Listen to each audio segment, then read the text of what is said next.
Hi friends, ఈ వీడియోలో నేను ఓజీ సినిమాకి సంబంధించిన ఒక 5 సీక్రెట్ హింట్స్ చెప్పబోతున్నాను.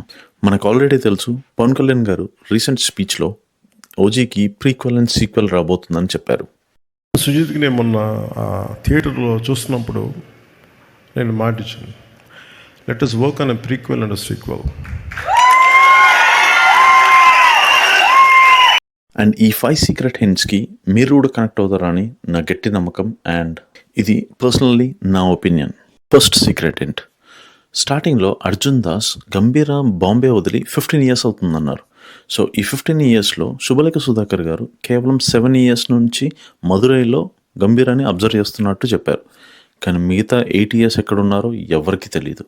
ఆ మిగతా 8 సంవత్సరాలు ఎక్కడున్నారో, ఎక్కడ పనిచేశారో, ఏం చేశారో అసలు ఏమాత్రం హింట్ లేదు.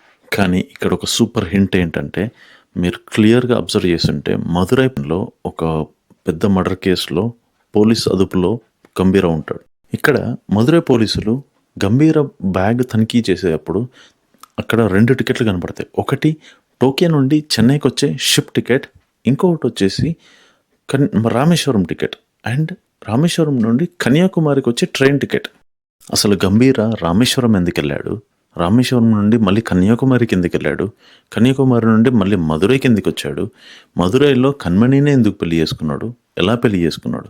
కానీ ఒకటి మాత్రం నిజం ఏంటంటే, ఈ 8 సంవత్సరాలు ఇండియాలో లేడు, బాంబేలో లేడు, ఇండియాలో అసలు లేడు. ఎందుకంటే టోక్యోలో ఉన్నాడు, అంటే జపాన్లో ఉన్నాడు. ఇది ఎందుకు చెప్తున్నానో మనం నెక్స్ట్ సీక్రెట్లో మీకు క్లియర్గా అర్థమవుతుంది. సెకండ్ హింట్ ఏంటంటే, గంభీర ఇంకా కన్మణి క్లోజ్గా ఉన్నప్పుడు కన్మణి ఒక క్వశ్చన్ అడుగుతుంది. ఏంటంటే, పెళ్ళికి ముందు మీరేం చేసేవాళ్ళు అన్నట్టు అడుగుతుంది. కానీ అప్పుడు ఆ మూమెంట్లో గంభీరాకి ఫ్లాష్ బ్యాక్స్లో కొన్ని సీన్స్ చూపిస్తారు. ఆ సీన్స్లో ప్రతి ఒక్క సీన్ జపాన్కి సంబంధించిన సీన్స్ మాత్రమే ఉంటాయి. ఏ మాత్రం బాంబేకి సంబంధించిందో, ఇండియాకి సంబంధించిన సీన్స్ ఉండవు. దీన్ని బట్టి మనకు అర్థమయ్యేది ఏంటంటే, గంభీర 8 సంవత్సరాల వరకు జపాన్లోనో ఎక్కడో ఉన్నాడు, కానీ ఇండియాలో మాత్రం లేడు. ఎందుకంటే 15 సంవత్సరాల్లో 7 సంవత్సరాలు మదురైలో ఉన్నట్టు శుభలేఖ సుధాకర్ గారు చెప్తారు మనకు.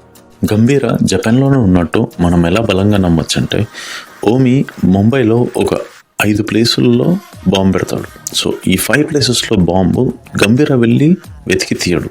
సో తన అనుచరులు ఆర్ తన స్టూడెంట్స్ ఎవరైతే ఉన్నారో వాళ్ళు వచ్చి వెతికి ఆ బాంబుని తీసేసి, అలాగే ఆ బాంబు పెట్టిన వాళ్ళ తలలు నరికేసి ఒక క్యారీ బ్యాగ్లు తీసుకొని వస్తారు. ఈ 5 ప్లేసెస్లో బాంబులు తీసింది వాళ్ళ స్టూడెంట్స్ అని మనం ఎలా చెప్పగలమంటే, ఒకటి, వాళ్ళు ఎవరైతే బాంబులు తీసారో వాళ్ళందరి చేతన ఒక కటానా ఉంటుంది. సో వాళ్ళు ఒక మార్షల్ ఆర్ట్స్ ట్రైన్డ్ వ్యక్తులు. సెకండ్, ఒక ఇంటర్వ్యూలో సుజిత్ ఏమన్నారంటే, ఓజస్ అనే పేరు ఎలా వచ్చిందంటే, గంభీర ఒక మార్షల్ ఆర్ట్స్ ట్రైనర్, సో అలా ఓజస్ అనే పేరు వచ్చిందని చెప్పారు. సో ఈ గంభీర ఒక మార్షల్ ఆర్ట్స్ ట్రైనర్ అండ్ వాళ్ళందరూ తన స్టూడెంట్స్. ఎందుకంటే ఆ క్లైమాక్స్ షాట్స్లో కూడా వచ్చిన ఈ స్టూడెంట్స్ ఎవరైతే తలల్లో విసిరేస్తారో వాళ్ళందరినీ చూస్తే వాళ్ళందరి చేతిలో కటానా ఉంటుంది. అట్ ది సేమ్ టైం వాళ్ళు చూడడానికి కూడా జాపనీస్ పీపుల్ లానే ఉంటారు. దీన్ని బట్టి మనకు అర్థమయ్యేది ఏంటంటే, గంభీర లాస్ట్ 8 years అంటే 15 సంవత్సరాల్లో 15 yearsలో 7 years మాత్రమే మదురైలో ఉన్నారు, 8 years జపాన్లో ఉన్నారు. అండ్ గంభీర అక్కడ ఉండి ఆ జపనీస్ పీపుల్కి ట్రైనింగ్ ఇస్తూ అట్ ది సేమ్ టైం యకుజా గ్రూప్ని కూడా అంతం చేశారు. ఇంకోటి టాటూ. నాకు తెలిసి చాలామందికి ఈ విషయం తెలుసు.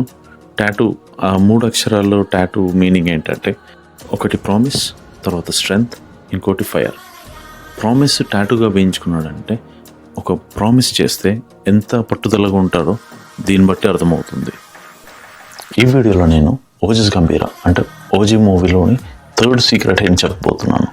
3rd సీక్రెట్ హింట్ ఏంటంటే, అసలు ఓజస్ గంభీర పేరు ఓజస్ గంభీర కాదు, తన పేరు ఓరోచి గెన్షిన్. ఈ విషయం మనకెలా తెలుసు అంటే, క్లైమాక్స్లో యకుజా గ్రూప్కి సంబంధించిన ఒక జాపనీస్ వ్యక్తి డేవిడ్కి ఎక్స్ప్లెయిన్ చేస్తుంటాడు. అప్పుడు కొన్ని విజువల్స్ పడుతుంటాయి. సో అప్పుడు ఓజస్ గంభీర యాక్చువల్ నేమ్ రివీల్ చేస్తారు, ఓరోచి గెన్షిన్ అన్నట్టు. గంభీర వాళ్ళ ఫాదర్ ఒక ఇండియన్ అండ్ వాళ్ళ మదర్ ఒక జాపనీస్. మనకు ఆ విజువల్స్లోనే కొన్ని సీన్స్ చూపిస్తారు. అందులో ఒకటి ఏంటంటే, తనకు ట్రైనీస్ అంటే ఎవరైతే ట్రైనింగ్ తీసుకుంటారో ఆ సీన్స్ కూడా ఉంటుంది. అట్ ది సేమ్ టైం తను ఒక సుపీరియర్ లాగా చూపిస్తారు, అంటే ఒక మాస్టర్ లాగా చూపిస్తారు. తను కార్లో నుంచి వచ్చేప్పుడు, కార్లో నుంచి దిగేటప్పుడు అందరూ బెండ్ డౌన్ అయ్యి తనకు రెస్పెక్ట్ ఇవ్వడము అండ్ ఫైట్ సీక్వెన్సెస్ కూడా చూపిస్తారు. యకుజా గ్రూప్ని చంపేయడము ఇదంతా. ఇవన్నీ బట్టి మనకు అర్థమయ్యేది ఏంటంటే ఓజస్ గంభీర పేరు ఓజస్ గంభీర కాదు, ఒరోచి కెన్షిన్. సో ఇక్కడ ఆ స్టాచ్యూ ఏదైతే ఉందో సో తను అక్కడ జపాన్లో చనిపోయినట్టు ఫేక్ చేస్తున్నారు. ఆ ఫేక్ చేయడం ఎందుకంటే యకుజా గ్రూప్ని అంతం చేశాక తను చనిపోయాడు అన్నట్టు చూపించడానికి అండ్ పేరు మార్చుకొని మళ్ళీ ఇండియాకి రావడం.